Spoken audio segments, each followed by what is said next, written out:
Presenta INCO, FNC, CUTSA. Vuelve las clases y vuelve un clásico de Pronto. La 12x12, 24x12 y 36x12. Con Pronto tenés con qué. Seguro Americano, la medicina privada a otro nivel. Catunasí, Terminal Cuenca del Plata, terminal especializada de contenedores Puerto de Montevideo. Salus, orgullo de nuestra naturaleza. Casmu, afiliate por el 1444 o en casmu.com.uy. Casmu, estamos para cuidarte. Santander, que te ofrece el mejor préstamo hipotecario con una tasa desde 3,9%. SACEM, 70 años siendo protagonistas de las grandes obras de Uruguay. SWAT, consulta con especialistas sin demoras en Clínica del Estadio de SWAT. Y UTE, la energía que nos une.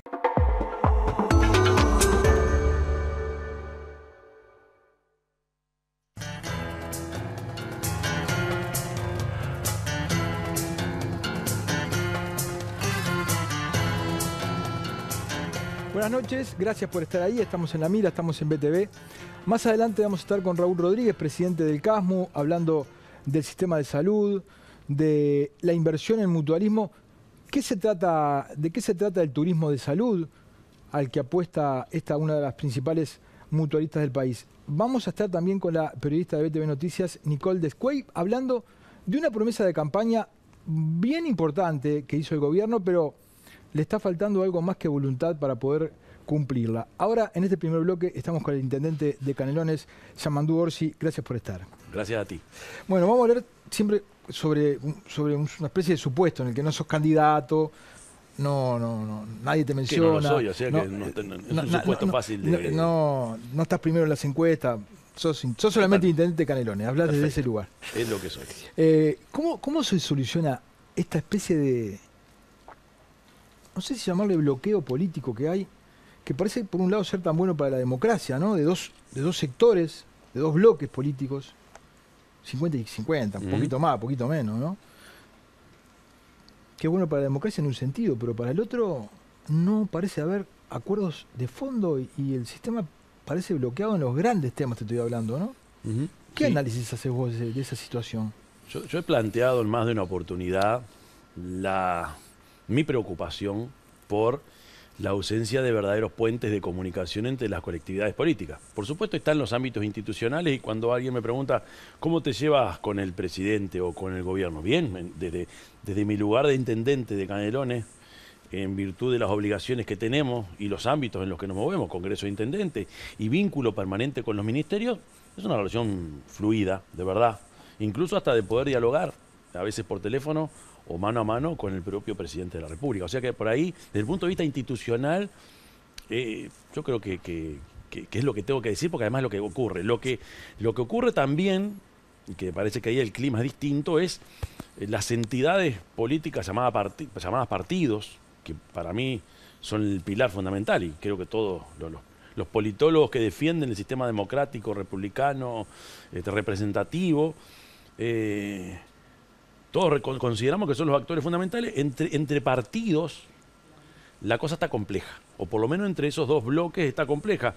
Alguien me puede decir, no, pero mira que en los pasillos del Parlamento se habla, sí puede ser, mira que se presentan los proyectos de ley, en las comisiones se discute y pasa lo que pasa, las mayorías son las mayorías, las minorías son las minorías, pero siempre existe una dimensión que tiene que ver con el diálogo, que lo que logra eso, y el puente lo que logra es tener bastante asegurado el día después, es decir, un enfrentamiento en el Parlamento, un enfrentamiento por un tema duro, con las redes operando, implica que tú tengas siempre la posibilidad de salir para adelante, es decir, pasó el tema y seguimos conversando, porque el país es lo que nos exige, lo que nos pide. Si hay que llegar a acuerdos, me parece que tiene que existir, alguien dice los teléfonos rojos, ahí no son teléfonos rojos, es simplemente el diálogo, y que implica discusión de verdad en lo que tiene que ver con lo que es la alta política, o sea, mirar lejos. Política internacional, políticas de seguridad, los temas de educación, la problemática social y los problemas de salud mental. O sea, te pongo ejemplos que todos coincidimos que no lo podés resolver tú solo o no lo resuelve un bloque solo. Yo creo que sí que hay una especie no sé si bloqueo, si es la mejor palabra, lo que sí hay un clima permanente de competencia o de medición electoral en tiempos que no son electorales, que no ayuda. Ahora, alguien me puede decir, no, mira, toda la vida fue así. Hay ejemplos maravillosos de la política uruguaya y de los procesos uruguayos. Hace 20 años estábamos en una situación muy complicada y se salió en clave de acuerdo, más allá de lo que se votaba en el Parlamento. Pero atrás de todo eso había... Estaba hablando de la crisis. La crisis de 2002. A ver, tiene que ver con actores que tenían y tienen, algunos que están, la visión de que después del tema coyuntural, detrás del muro hay otros temas.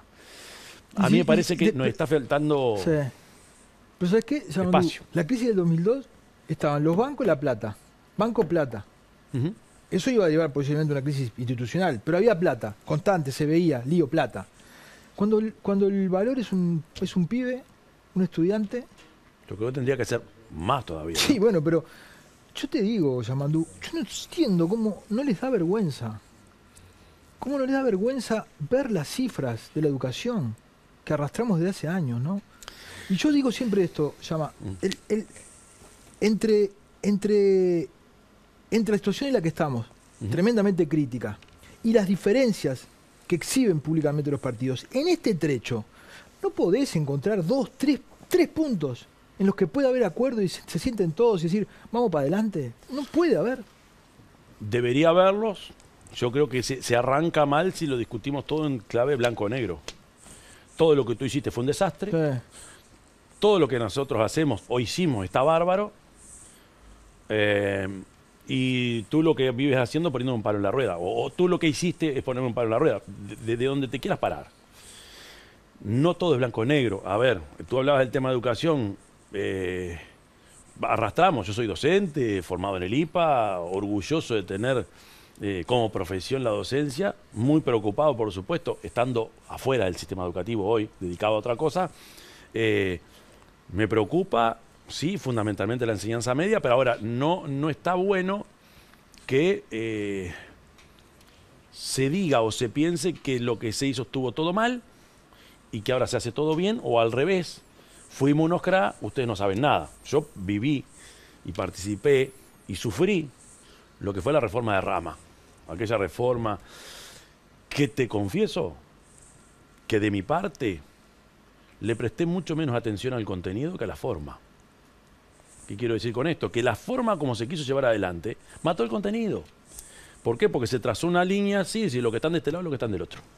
Es verdad, pero fue el único, los últimos, salvo el plan Ceibal y algún cambio en la UTEC, fue el último gran cambio que hubo, los liceos de tiempo completo. Por decirte algo, ¿sabes cuándo digo grandes cambios?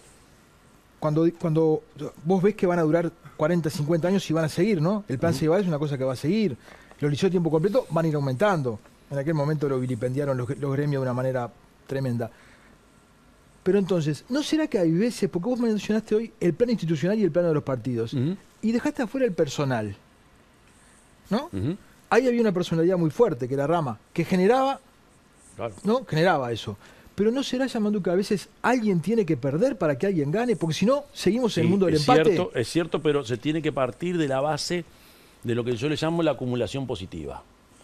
Es decir, así como te decía, no todo lo que se hizo estuvo mal, en ninguno de los periodos. Hubo avances concretos en cada uno de los periodos. Para mí, durante el gobierno del Frente hubo avances maravillosos. Por ejemplo, la enseñanza de los preescolares pasó a 70 y pico %, estábamos en 40. La cantidad de alumnos por clase, tengo las cifras, disminuyó. O sea, yo tengo mis hijos en la enseñanza pública y yo sé lo que es y veo la cantidad de alumnos por clase y digo, pobre maestra. Eso cambió, creo que no para bien. Hay modificaciones que tienen que ver con lo económico, que tienen que ver con el presupuesto, que no explica todo, no resuelve todo, pero sí, por ejemplo, si yo tengo 10 liceos y después paso a tener 20, evidentemente tengo otras posibilidades. Entonces, lo que quiero decir es que los 15 años del gobierno del Frente también aportaron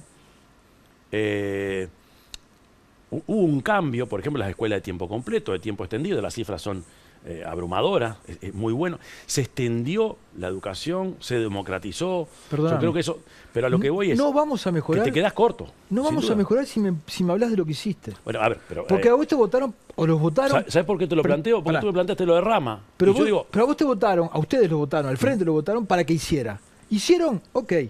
Para eso los votaron. Exacto. Hablemos de lo que no hicieron. Lo quedamos corto. Hablemos de lo que no hicieron. Fundamentalmente en educación secundaria. Pasa que cuando vos apretas a alguien, siempre te salta con lo que hicieron. está bien. No, vamos a hablar Está de bien. lo que no hicieron. Pero cuando digo no puede ser todo planteado en blanco y No. negro, yo hoy soy consciente y Sí. asumo la responsabilidad de que en su momento, hacia los 90, cuando aparece Rama con su reforma, yo lo miré en blanco y negro.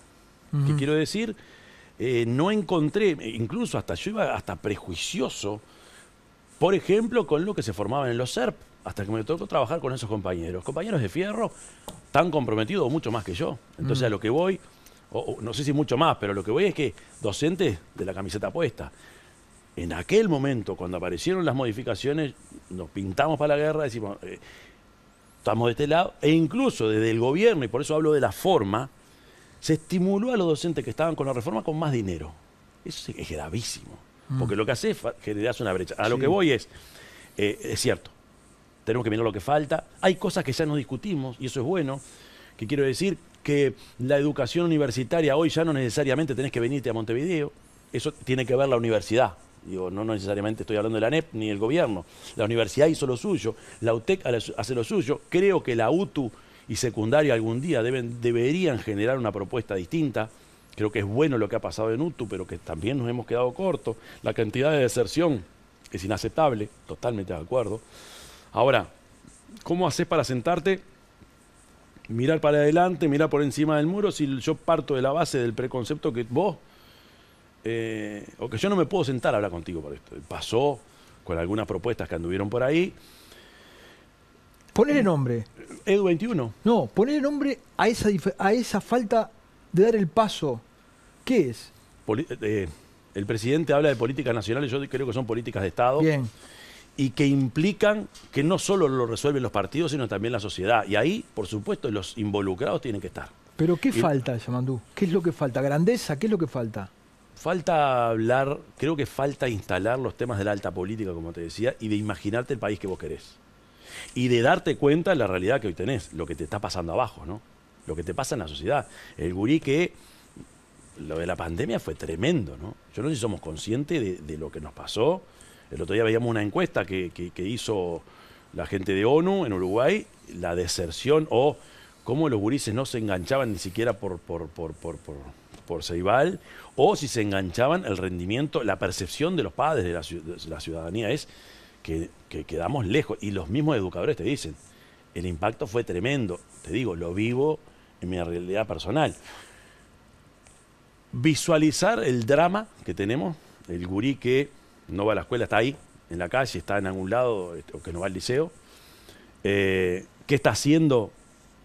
Cualquiera nos lo podemos imaginar. La brecha entre la educación de los quintiles más altos o de la sociedad, o del sector de la sociedad más acomodado o mejor resuelta su situación económica con respecto a los otros, creo que se está ensanchando cada vez más, se agranda. No lo resolvió la universalización. Hace falta, creo, un sinceramiento. Hace falta asumir la conducción política, por supuesto. El que gana una elección, el que gobierna, tiene que asumir la responsabilidad. Ahora, pensar que lo vas a hacer a espaldas o peleado de pique con los actores involucrados, y estoy hablando acá del movimiento sindical, estoy hablando acá de los docentes, pensar que sacando a los involucrados, como pasó con secundaria y primaria, de los subsistemas, podés trabajar mucho mejor, creo que es un error. Entonces, distanciarnos más o seguir apostando a la política de blanco o negro, nada menos que en temas de educación, seguridad, convivencia, creo que nos complica. Pero ahí, por ejemplo, ahí vos estás mencionando actores intermedios de la sociedad, ¿no? Como los sindicatos, ¿no? O los propios docentes. Pero hay otros asuntos donde entre la política y los interesados no hay nada. Los niños, por ejemplo, no tienen sindicato, no tienen representatividad, no votan. Totalmente. Están recontra jodidos. ¿Cómo ahí que no hay entre el problema mismo, descarnado, y la dirigencia política, no hay nadie que medie, nadie que te tranque, nadie que te haga paro, nadie. Y tampoco nos ponemos de acuerdo, porque ¿qué es lo más importante en tu vida? Tus hijos, ¿no? Y mirás al hijo del otro y ves a tu propio hijo. ¿Cómo es posible que en los temas de primera infancia no haya un acuerdo, Yamandú? Eso no es en primera infancia, en la educación en su conjunto, y a mí me preocupa más secundaria. Ahí es donde el tema de la adolescencia, los niveles de insatisfacción, o, bueno, estaban ahora hablando, se está planteando, yo escuchaba a alguien del INJU hablar sobre el tema del suicidio. Sí. Vivimos en situaciones, la pobreza infantil. Yo creo que, no sé si es necesario esa intermediación, o si nosotros, los que estamos en la actividad política o la clase política, no sé si no está faltando un baño de realidad un poco más impactante, porque no lo vas a resolver mirando informativo. Hace falta recorrer algún barrio para ver lo que está pasando. Hace falta que tus hijos te cuenten lo que pasó en la clase con sus compañeritos. Creo que hay un tema de empatía, y ahí me hago cargo, donde el rigor o la virulencia de redes o del combate o del enfrentamiento político a veces nos despega de la mirada de lo más simple, lo más elemental, que es el que vive cerca de tu casa, el que está ahí. Asumo la responsabilidad de un baño por parte de la clase política de realidad y de empatía con esa insatisfacción o la crisis en la felicidad de la gente, que es bastante más dramática de lo que la estamos viendo. La gente está insatisfecha, la pandemia pegó mal.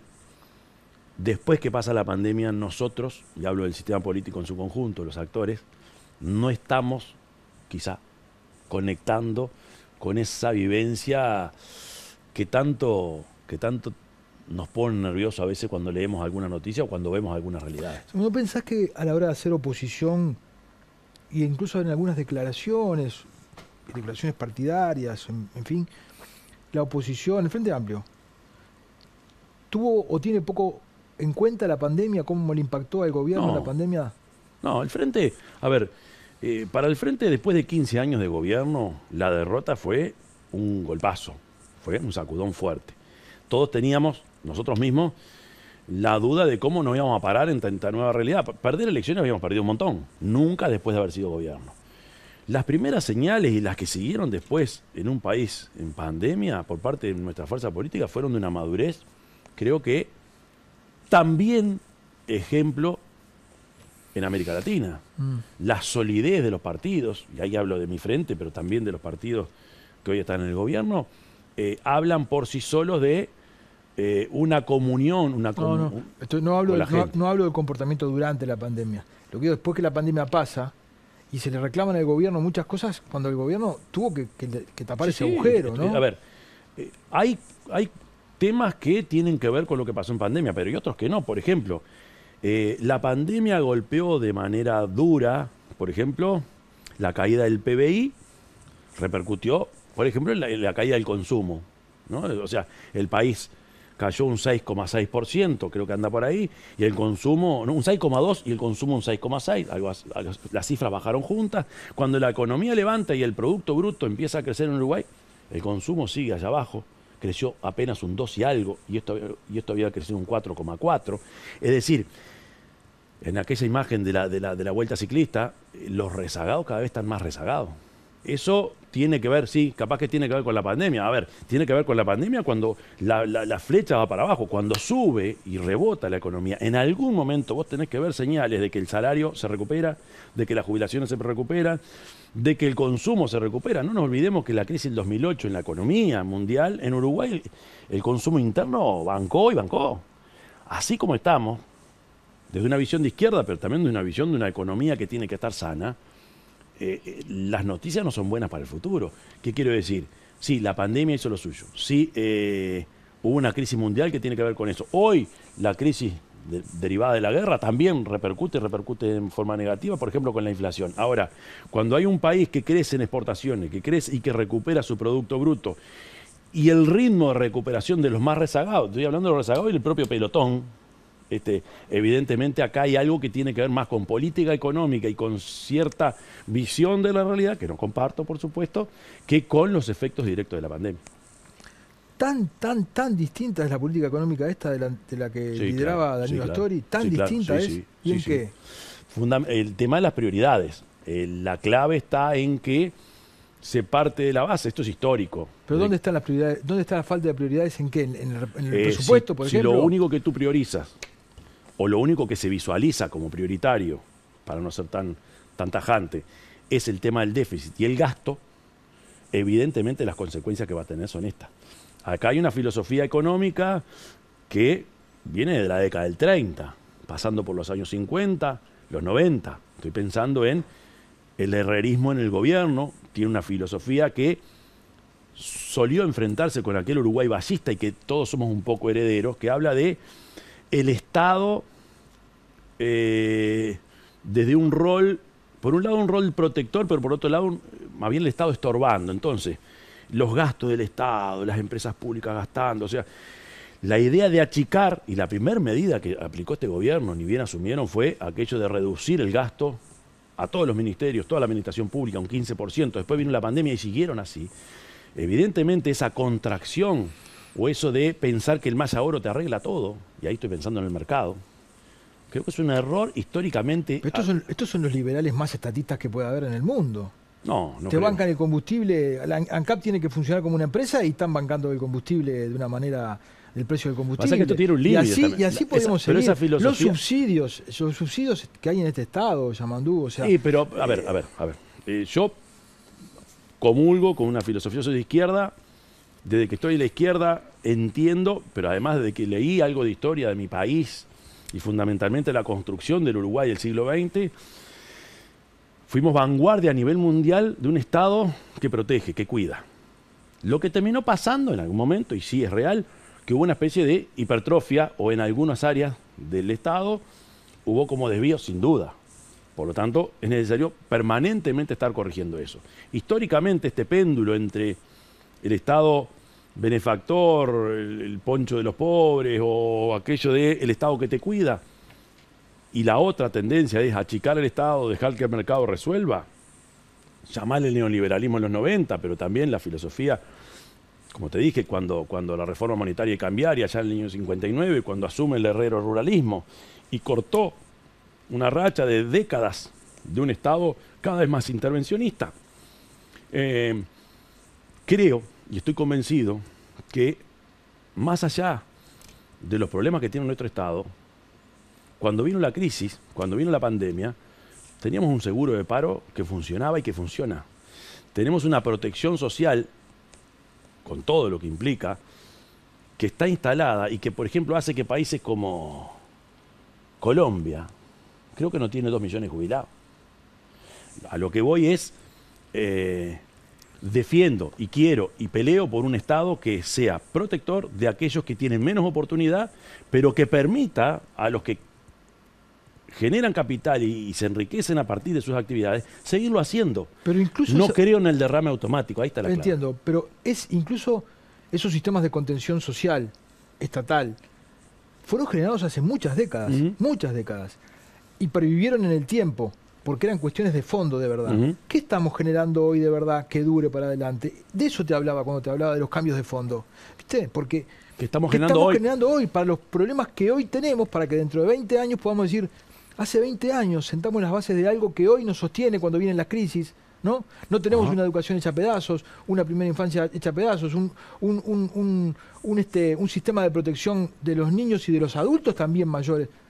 No se están sentados a veces porque... Lo que ocurre también, y que tenemos que ser conscientes, que el mundo que tenemos hoy es otro. Total. Y que cambió en pocos años. ¿No? Esto no es que hace 15 años está pasando. Sí. Acá hace 4 o 5 años que el mundo hizo así. ¡Tac! Sí. Y que el futuro del trabajo es Bueno. tremendo, que la automatización llegó y se quedó, que la robotización llegó y se quedó, que el tema de la ecología y el cambio climático llegó y se instaló, y hoy hasta las empresas están obligadas y se obligan. Entonces, el ciudadano del futuro, o sea, el que hoy es gurí, dentro de 20 años necesita soluciones que no son las mismas del siglo XX, Totalmente. ni las No. del gobierno del frente. Yo no digo que sea, por eso no digo que Eso sean está iguales, claro. lo que digo es que sean No tenés que cambiarlo. iguales en el sentido de que sean permanentes, de que sean de fondo, de que te yo creo que sostengan de aquí a 20 años. Yo creo que hay que... no me gusta eso de decir que hay que no creo en aquellos elencos que llegan y se creen fundacionales, ¿no? No. Yo creo que hablo de esa acumulación positiva, sobre la base de un país que cuida a su gente, sobre la base de un país que lo que tiene es espacio y que tenemos cercanías, donde yo puedo hablar con el presidente, donde mañana te cruzás con un senador por la calle y no hay problema. Sobre esas bases constitutivas de la idiosincrasia nacional, donde ahí somos todos participantes, somos todos. Yo creo que ahí todos los sectores políticos comulgamos con esa forma de ser uruguaya. Eso hace todavía más grave la falta de acuerdos. Por eso creo yo que lo que hay que visualizar, lo primero que tenés que hacer, imaginarte el mundo que se nos viene y el Uruguay que se nos viene en 15, 20 años, o capaz que menos, en 10. Ahí tenés que incorporar las nuevas formas de trabajo, la matriz o cómo amplías la matriz productiva, porque es de verdad que si este país no crece a un ritmo de por encima del 3%, vamos a seguir estancados como hoy estamos. Es necesario retomar la senda de ese crecimiento y a su vez generando condiciones para que ese crecimiento derrame mejor. Y ahí es solo el Estado el que puede hacerlo, sin meterse y sin acaparar y sin utilizar recetas viejas. Yo creo que hay fórmulas que habría que experimentar, que en otros lugares del mundo funcionan. Yo qué sé, los ejemplos de Asociación Público-Privada de Israel, o los ejemplos que en la propia Europa se ha llevado adelante. Hay que ser creativo, no usar recetas viejas, sin duda, pero lo que sí es claro es, gran parte de nuestra sociedad, si no existe el Estado, no interviniendo en todos los aspectos, si no tenés un Estado que cuide y que proteja, lo que vas a generar es una sociedad excluida, porque el mundo está generando eso, los que sobran, que va a hacer que todo el otro proyecto de crecimiento se te venga a pique. Por ejemplo, tenemos en lo que pasa en nuestros barrios, los vínculos con la delincuencia, lo que está pasando en la marginación en nuestras ciudades, y que soy consciente de lo que pasa.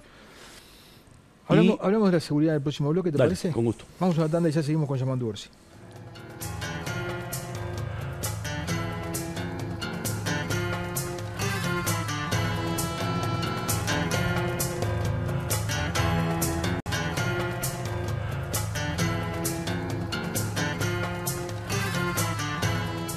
Presenta Santander. Abrí tu cuenta Soy Santander ahora, en 3 simples pasos en santander.com.uy. Seguimos en la mira con el intendente de Canelones, Yamandu Orsi.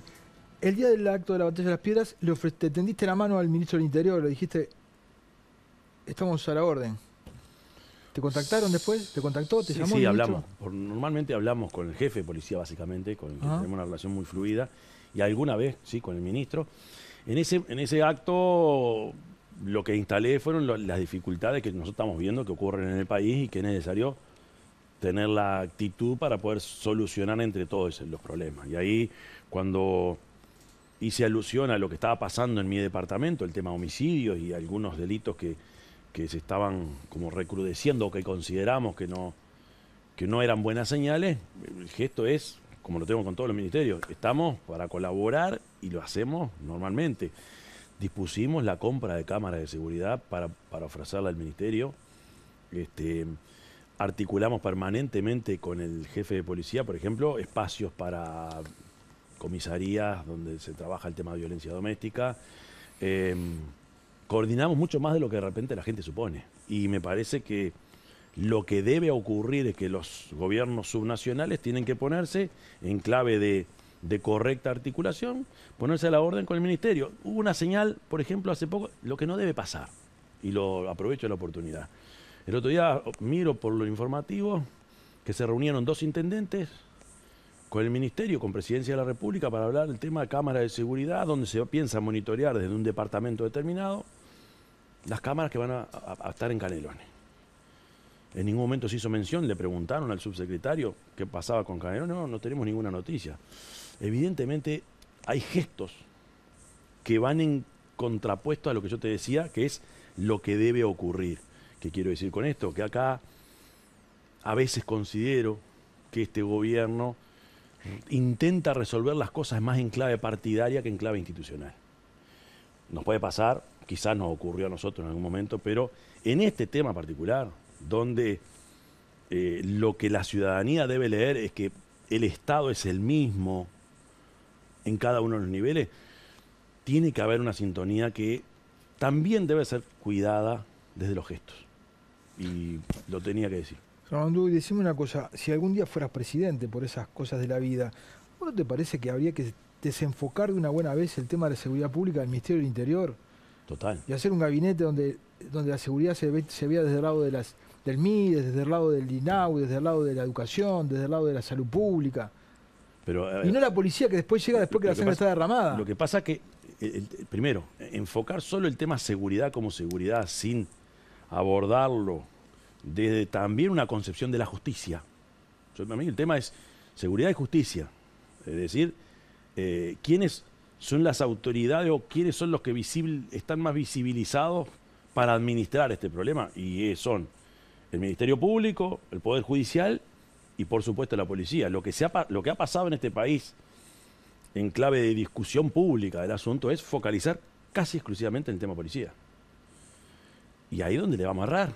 Entonces, si yo te digo, hay gurises que desertan del sistema educativo, si yo te digo que el INAU no le dan los brazos para resolver en algunas zonas, porque me consta que no tienen recursos. Totalmente. Pero si el MIDES no da respuesta satisfactoria y las intendencias no damos respuesta satisfactoria, ahí estamos nosotros generando condiciones para que la convivencia no sea posible. Absolutamente. Ahora, vos fijate una cosa, Samandú, digamos, durante 15 años, la oposición, con esa mirada equivocada, sesgada, a mi juicio, digamos, ¿no? Cada vez que había problema, llamaba a Bonomi al Parlamento. Y él renunciaba a Bonomi, ¿viste? Ahora resulta que cambia el gobierno y el Frente Amplio llama al ministro del Interior al Parlamento, haciendo el mismo historia, la misma mirada, la misma visión. Y acá es cuando digo, a ver, si estaba mal aquello de Bonomi, no me digas que está bien esto de Heber. Yo lo he dicho, incluso lo he puesto en algunas de mis redes, creo. Que se vaya al Parlamento no está mal. Yo creo que es buena cosa. El renunciar, eso sí está raro. Por lo menos está raro porque simplifica mucho el análisis del tema. Que los ministros tengan que dar explicación en el Parlamento, creo que es una cosa normal. Históricamente en Uruguay ha sido así. Lo que había ocurrido en su momento, y no quiero que pase ahora, y yo comparto tu visión, es que si enfocamos el tema de la seguridad o de la convivencia solo en cómo se mueve o qué es lo que resuelve o no resuelve la policía, estás mirando, por supuesto, desde una ventana importante.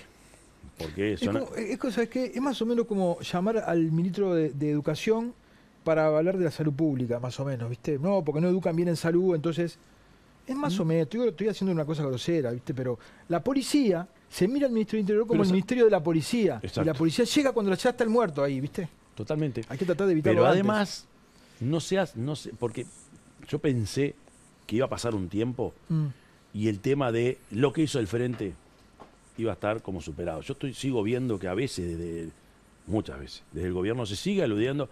Hoy leía una red por ahí, no, la seguridad estaba mucho peor con Bonomi, incluso hasta se personalizó. Sí. Entonces, no contribuye aquello de blanco y negro. Yo, cuando me encuentro con Heber o cuando nos toca dirigirnos, hablamos de frente y de verdad, cómo venís, qué es lo que precisan ustedes. Y esa relación que es institucional tiene que ver también con entender que el otro puede hacer una parte de la historia. Ahora, hay temas de fondo aquí. Por ejemplo, ¿cuánto tiempo más las cárceles van a seguir en manos del Ministerio del Interior, la policía concretamente? ¿Cuánto tiempo más vamos a seguir analizando? ¿Vos lo planteaste eso durante los 15 años de gobierno del Frente? No. ¿No lo planteaste? No, pero sí lo teníamos claro. A ver, ¿cuál fue la gran discusión sobre los gobiernos del Frente? Y creo que era necesaria. El código. Fue el gran tema. No, vos podés sacar a la cara. Vos podías eso de pasar las cárceles desde el Ministerio del Interior al Ministerio de Educación, por decir algo nomás, ¿no? Lo podías hacer como una política concreta. Se habló más de una vez. ¿Qué? No sé. Sí, pero se habló, Yamandú, se habló. Ya que 15 años tenés días para hablar. Es parte de nuestras inercias. Es parte de nuestra, sin duda es parte de la inercia. En 15 años se puede hablar. Ahora, tampoco lo resuelve todo, ¿no? Por supuesto. Pero lo que voy es que si no no agarras el tema como una globalidad, por ejemplo, ¿es un éxito decir que tenés 14.000 presos y que va a tener 18.000 en poco tiempo? Yo creo que en algún momento este país cayó en una trampa que fue esa que tú decías, la competencia electoral en torno a lo que pasaba en temas de seguridad, canalizada exclusivamente en la cabeza del presidente y del ministro. Es como, está bravo darse vuelta, como la vaca para darse vuelta en el brete, ¿no? Darnos vuelta y decir, vos, en esto estamos equivocados. Creo que estuvo difícil. Y se ensañó, no solo acá, en mucha parte del mundo, la bandera de la derecha, por lo general era eso, es que la izquierda no resuelve bien esto. Y la izquierda comete un error histórico, que es no hablar de la seguridad en clave de derecho humano. La seguridad es un derecho humano. A la izquierda la corrieron. A la izquierda, la gente, la presión de la opinión pública, la corrió. Y le faltó izquierda a la izquierda. Quizá. Le faltó izquierda a la izquierda. Sí. A mi juicio, estoy tirándote una opinión, obviamente, ¿no? Votaron como... Le costó mucho a la izquierda. Como una decena de leyes de represivas y de encierro. La izquierda siguió apostando a la política del encierro. Quizá corrido, como tú decías, por la opinión pública. Exacto. Puede ser, sin duda. Pero, como tú dijiste hoy, mirando para adelante, ¿cuál es la única? Yo creo que aquel gesto del presidente Tabaré Vázquez de reunir en una mesa a los referentes partidarios para hablar del tema, creo que era la salida. Creo que la forma como el Parlamento abordó los cambios en el código del proceso, creo que fue muy maduro. Lo que pasó después es que creo que nos volvimos un poco rígidos y todo lo que está en el código está perfecto. Creo que habría que revisar, después de estos años, sin echarnos en cara, porque no nos olvidemos que el Parlamento votó, salvo un voto en contra hubo, que creo que era de Rubio, de la Unidad Popular. Sí. Además, todo el sistema político entendió que había que modernizar la administración de lo penal a partir de un nuevo código. Esa oportunidad fue muy buena como para seguir trabajando. Y hoy creo que lo que hace falta es decir, bueno, vamos. Había que ajustar un poquito, ¿no? A ver, ¿qué es lo que corresponde ajustar en este momento? Mi duda, porque no estoy en el tema, 90% de mis acciones se concentran en las cuestiones de carácter municipal, pero me parece que estaría bueno volver sobre el tema. Volver sobre el tema. Ahora, no la veo muy fácil, porque hoy veo actores políticos que se la agarran con fiscalía, como una cuestión casi partidaria. Sí. Casi no, partidaria. Creo que deformando la realidad. Creo que incluso no hay, me parece, mucha intención de un lado y del otro de sentarse en una mesa a analizar, vamos a revisar esto. ¿Cómo generar que eso? Yo creo que hace falta un sinceramiento, capaz que hay que hacerlo medio a puerta cerrada entre las autoridades partidarias, y decir, bueno, barajamos y damos de nuevo, ¿cómo empezamos a analizar esto? Porque en algún momento, yo no me olvido, cuando creo que fue Vázquez, el subsecretario, o Bonomi mismo, planteó de lo que se venía para Uruguay era esto, esto y esto. El propio Lallera lo planteó. Temas que en Uruguay no se veían van a empezar a llegar. No estuvimos atentos o no le dimos mucha bolilla. Dijimos, esto porque no saben gobernar. Se dijo eso. En realidad, hoy lo estás viendo. Se vino. Hoy lo estás viendo. Se vino. Y si lo seguimos tomando con la frivolidad de pensar que mi partido lo resuelve y tu partido no lo va a poder resolver, si seguimos generando, y que eso fue para mí es serio, generando hinchada dentro de las propias instituciones, estoy hablando de que la policía es una carrera profesional muy seria. Sí.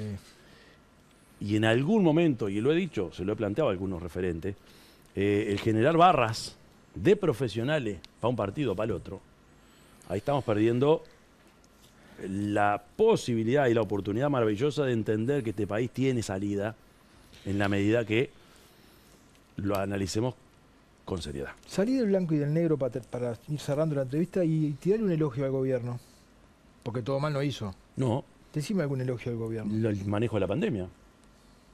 Con todos los grises, ¿no? Y pasa el tiempo y el presidente creo que apostó a, él le llamaba libertad responsable, Él apostó a que la ciudadanía iba a entender el mensaje. Y la ciudadanía lo entendió. Leyó bien. Leyó bien. Ese es uno. ¿Tenés otro? Dejá de pensarlo. No puede Pero bueno, pero ser tan difícil. esto es un proceso de 1 año y pico, casi nada. Pero no puede ser tan complicado. No, puede el haber hecho, de, nada el bien. hecho de que hoy el presidente ponga sobre la mesa la discusión de la reforma de la seguridad social Ah. es un buen tema. A Es ver, un acto. las intenciones o cómo lo hace, y eso es otro tema. Está bien. Ahora, pero- que pero- diga, pero alguien- esto es lo que yo pienso, tenía que hacerlo. me parece ¿Te correcto. parece bien? Correcto. Samantha, te agradezco que hayas estado. Un gusto. Que pase bien. Nos vamos a una tanda, ya volvemos.